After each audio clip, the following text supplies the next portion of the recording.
దేవుని నామమునకు స్తోత్రములు. ఈనాటి ధ్యానాంశము, నేను వారిలో నివసించినట్లు నాకు దేవాలయం నిర్మింపవలెను.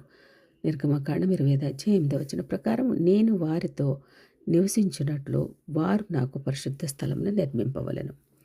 దేవుడు గుడారం కట్టుటకు మోషేని ఎన్నుకొని, నా ప్రజలు అరణ్యంలో నడుస్తున్నారు కదా, నేను కూడా వారితో ఉండునట్లుగా మందిరం కట్టుమని మోషేకి దేవుడు చెప్పాడు. దానికేం భాగ్యం ప్రభువా, అదెంత పని! పిరమిడ్లు కట్టిన వారము, ఇటుకలు మోసిన వారము, ఫరో దగ్గర ఎంతో కష్టపడిన వారము, అన్ని అనుభవాలు మాకున్నాయి, పెద్ద కష్టమేమీ కాదు, కట్టేస్తామన్నాడు మోషే. అయితే దేవుడు అన్నాడు, ఇప్పటికే పరలోకంలో దేవాలయం ఉంది కదా, అచ్చంగా అది ఏ విధంగా కట్టాలి, దాంట్లో నేను ఏమాత్రము కాంప్రమైజ్ కానన్నాడు దేవుడు మోషేతో. సరేనన్నాడు మోషే. సీనాయి కొండ మీదకి తీసుకెళ్ళి మోషేకి ఆ 40 దినములు కూడా ఆ పరలోకపు నమూనా అంతా కూడా వివరించి చెప్పాడు. అయితే మరి మోషే అంతా మైండ్లో పెట్టుకోవాల్సిందే, కానీ ఏమైనా రికార్డ్స్ ఉన్నాయండి ఆ రోజుల్లో? ఆడియో వీడియోలు ఏమైనా ఉన్నాయా? సీడీలు ఉన్నాయా? కనీసం వాయిస్ రికార్డు ఉన్నదా? పోనీ ఒక టేప్ రికార్డ్ అన్న ఉన్నదా? ఏమీ లేవు కదా. ఓ పుస్తకం కూడా లేదు. అలాంటిది నగిషీ పనిలో ఎక్కడ నొక్కులు ఉండాలో, కొలుకులు, గుండీలు, నులుపోగులు, రంగులు అన్నీ చూస్తే గుర్తుపెట్టుకోవాల్సిందే. కానీ ఈలాగూ అన్నీ చూపించి ఖచ్చితంగా ఇలాగే ఉండాలి సుమా అని మోషేతో అంటే మోషే కాస్త తప్పులు కొలతలు ఉంటే సర్దుకో ప్రభువా, ఎందుకంటే అన్నీ గుర్తుపెట్టుకోవడానికి ఏమైనా సీడీలు ఉన్నాయా, లేకపోతే ఆడియోలు వీడియోలు ఉన్నాయి? ఏమి లేవు కదా. కనీసం పుస్తకం పెన్ను కూడా లేదు ప్రభువా, కొంచెం నువ్వే సర్దుకోవాలి, కొంచెం అటు ఇటుగా ఉంటే అన్నాడు. అంటే దేవుడు, మీ భారము మోసాను, మీ పాపములు మోసాను, అన్నీ నేను పోషిస్తున్నానుగా, భరిస్తున్నాను కదా, ఏదన్నా భరిస్తాను. మందిరం పరలోకంలో ఎలా ఉంటుందో అలాగే కట్టాలి. ఈ విషయంలో మాత్రం నేను కాంప్రమైజ్ అవ్వను, భరించలేని నేను, శశబిషలకు తావులేదు అని అన్ని కొలతలు, ఎత్తులు, పల్లాలు అన్నీ వివరించి చెప్పాడు. వీరంతా కలిసి కష్టపడి కట్టిన తర్వాత సింపుల్గా కనిపించిన టన్నుల కొద్ది బరువు ఉన్నది. చుట్టూ పెట్టిన గోడలు తుమ్మ చెక్క, గోడలకు పలకలు మందమైనవి. తుమ్మకర్ర చెట్టు క్రింద దిమ్మలు వెండి, దానితో దాని లోపల కీలు సెట్ చేస్తే కర్ర అందులో కూర్చోవాలి. వాటి మధ్యలో ఇటుక మందమంతా తెరలు. అయినా కష్టపడి కట్టి దేవునికి చూపించారు. ఇదంతా కూడా నిర్గమకాండం 25-30 వరకు కూడా ఏ విధంగా కట్టారో, ఎంతెంత కొలతలు వేయాలో, ఏ రంగులు పెట్టాలో, ఏ యొక్క బంగారం, వెండి, మరి ఇట్లాంటివన్నీ కూడా ఎక్కడెక్కడ వాడాలో అన్నీ కలిపితే మరి టన్నుల కొద్ది బరువు ఉంటుంది కదండి. అట్లాగా అయినా కానీ కష్టపడి తీసుకొచ్చి అన్నీ కట్టారు. కట్టి దేవుడికి చూపించారు. దేవుడు చూడగానే, అబ్బా చాలా బాగున్నది, నేను చెప్పినట్లే కట్టారని చాలా సంతోషించాడు దేవుడు.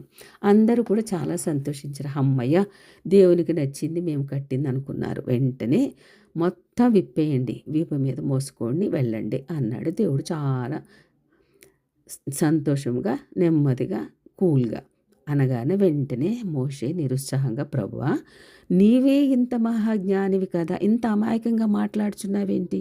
వాగ్దాన దేశంలో మందిరం ఉండాలన్నావు కదా, అక్కడికి వెళ్ళాక కట్టుకునేవారము కదా.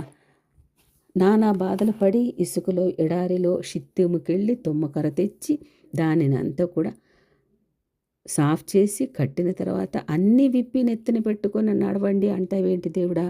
వెంటనే దేవుడు అన్నాడు, అంటే నేను హస్తకృత ఆలయంలో ఉండను కదా, మీరంతా ఇవన్నీ కూడా మీ చేతులతో కట్టారు కదా, నేను అట్లా ఉండను కదా. మోషే మరి ఎందుకు కట్టమన్నా దేవుడా అన్నాడు, కాస్తంత కొంచెం బాధగా, ఆవేశముగా. ఎందుకంటే కష్టపడ్డారు కదండి. మరి నిజంగా మీరే నా దృష్టిలో ఆలయం కదా, మీలోనే జీవిస్తాను, మరి ఇదంతా ఎందుకు కట్టమన్నావు? వెంటనే దేవుడు అన్నాడు, పాప మోషే బాధపడుతుంటే మోషే బాధను అర్థం చేసుకొని, అరే బాబు, కడితేనే కదా గుడి ఎలా ఉంటుందో అర్థమవుతుంది అన్నాడు. అలాగనే మిమ్మల్ని మీరు కట్టుకోండి, మీ హృదయాన్ని కట్టుకోండి, మీ జీవితాలను కట్టుకోండి, మీ నడక పడక, మీ దృష్టి, మీ యొక్క ఆహార విషయాలు అన్నీ కూడా మరి నాకు సరిపడా ఉండాలి కదా. అందుకని అవి కడితేనే అట్లా ఉంటుంది. అప్పుడు మీకు తెలుస్తుంది నేను ఎట్లా ఉండాలో మీ దగ్గర అన్నది. అదే నూతన నిబంధన అని చెప్పడానికి కట్టించాను మీతోనే ఆనాడు అని తెలియజేశాడు. హెబ్రీ పత్రిక 5వ అధ్యాయము ఒకటో వచనం నుంచి ఉంటుంది. ఇదంతా కూడా మనకి ఉపమాన అలంకారంగా ఉంటుంది అని చెప్తాడు అక్కడ. అర్థమేమనగా ఆలయమునకు కొలతలు వేయండి, పూజించే వారికి కొలతలు వేయండి అనగా కొలతలకు తగ్గ ప్రార్థన ఉండాలి కదా, ఆరాధన ఉండాలి కదా, స్తుతి గీతాలు ఉండాలి కదా, మోకాళ్ళ అనుభవం ఉండాలి కదా. ఇవన్నీ ఉండడానికి కొలతలు వేయడం, ఇవన్నీ కొలతలుగా దేవుడు చెప్పాడు. దేవాలయం కొలతలంటే మనం మన ప్రార్థనలు, మన స్తుతి గీతాలు, మన యొక్క విధానము, మన యొక్క ఆరాధన అన్నీ కూడా దేవుడు కొలతలు వేస్తాడట. అది దానికి దీనికి సంబంధం, పోలిక. వారిలో ఉందా లేదా అన్నది అర్థం. దుర్దినాలలో ఉపదేశం కరువైన దినములలో ఉన్నాము కదా. అనగా నేను చూపించిన పరలోకపు ఆలయ కొలతల వల్లే ప్రతివాడు ఆధ్యాత్మిక అనుభవం కలిగి ఉండాలి, లేకపోతే నరకమే కదా. మరి అక్కడ నరకంలో ఉంటారా మీరు? నేను మీ నా పరిశుద్ధమైన రక్తంనిచ్చి మిమ్మల్ని కడిగి ఉన్నప్పుడు మీరు నరకంలో ఉండడం నాకు ఇష్టం లేదు. పరలోకములు ఉండాలంటే మరి ఆలయపు కొలతలు అంటే ఆ ప్రార్థన విధానము, స్తుతిగీతాల విధానము, మీ యొక్క ఆధ్యాత్మికమైన విధానము, మీ కట్టుబట్ట అన్నీ కూడా మరి దాని సరిపడా ఉండాలి కదా అన్నాడు. మీరు దేవుని ఆలయం అనగా మీరు అనగా ప్రాణము, ఆత్మ, దేహం కలిపితేనే మీరు. అలాగునే ఆలయంలో ప్రధానముగా ఆవరణము, పరిశుద్ధ స్థలము, అతి పరిశుద్ధ స్థలము అనగా మన దేహమే దేవుని ఆలయము. ఆ ఆవరణంలో బలిపీఠం ఉన్నది. బలిపీఠం అనగా సమర్పణ, అనగా మన దేహములో బలిపీఠ సమర్పణ ఉందా? మన మనస్సు ప్రభువుకి సమర్పించాలి. మారు మనసు వచ్చి వదలవలసినది వదిలితే బలిపీఠం మీద అగ్ని భగభగ మండి చెడుని కాల్చివేస్తుంది కదా. అందుకనే బలిపీఠము మనలో ఉన్న చెడును కాల్చివేసే బలిపీఠం. అగ్ని బలిపీఠము మీద నుండి వస్తున్న కొద్దీ మన దేహము శుద్ధి అయ్యే కొద్దీ యేసు ప్రభువుని అంగీకరించుటకు సున్నతి మనసు కలిగి ఉంటే దేవుని అంగీకరించగలము. అంగీకరించిన మన కొలతలు సమర్పణ బలిపీఠము దగ్గర ఆగిపోకుండా లోపల శుద్ధీకరణ అనే గంగాళము శుద్ధీకరింపబడి అక్కడ దీపవృక్షం అనే పరిశుద్ధాత్మ అభిషేకం పొందుకొని ఆ ప్రక్కన బల్ల అనే సహవాసం మీద 12 గోత్రాలకి కావలసిన 12 రొట్టెలు అక్కడ బల్ల మీద ఉన్నాయి. ఆ సహవాసంలో పాల్గొని అంటే సమభక్తం తీసుకొని మధ్యలోకి వస్తే ధూపవేదిక ఉంటుంది. అంటే ధూపవేదిక అంటే ప్రార్థనా జీవితం. అప్పుడు కదా కెరూబుల రెక్కల క్రిందకి కరుణ పీఠం మీద కూర్చొని దేవుని దర్శనం దేవునిని కలుసుకొని భాగ్యము, మహాభాగ్యము ఉంటుంది. ఇవన్నీ మనలో దేవుని కొలతలకు సరిపడా ఉండాలిగా మరి. అందుకే దేవుడు పరలోకం తీసుకెళ్తానంటాడు. మరి పరలోకం తీసుకెళ్ళాలంటే దేవుడు ఏ విధంగా ఉన్నాడో అంతలో ఇంతో అన్న మనము సమానంగా ఉండాలి కదండి. అందుకని దేవుడు మరి కొల ప్రకారంగా పరలోకంలో ఉన్న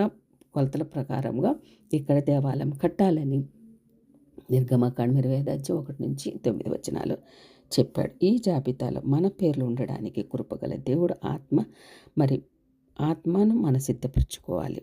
మనము కూడా దేవుని ఆలయముగా ఉండాలంటే మన యొక్క జీవితంలో ప్రార్థన, వాక్యము, ఆరాధన, స్తుతి గీతాలు అన్నీ కూడా ఆయనకి ఇష్టమైనవిగా, ఆయనను స్తుతించేవారుగా, ఆయన కనపరిచేవారుగా, ఆయన దగ్గర ఎక్కువగా మోకాళ్ళ మీద ఉండి ప్రార్థన చేసేవారంగా, కన్నీటితో ఆయన పాదాలు కడిగేవారంగా ఉండగలిగినప్పుడు మనము కూడా ఆ పరలోకంలో దేవుడు తీసుకువెళ్ళి అక్కడ ఆయన ఎదురుగా ఆ యొక్క దేదీప్యమైన వెలుగులో స్తుతి గీతాలు పాడుతూ ఆయనతోటే సదాకాలం ఉండడానికి దేవుడు మనందరినీ కూడా సిద్ధపరచును గాక, మనలందరినీ కూడా దేవాలయముగా మార్చును గాక. ఆమేన్.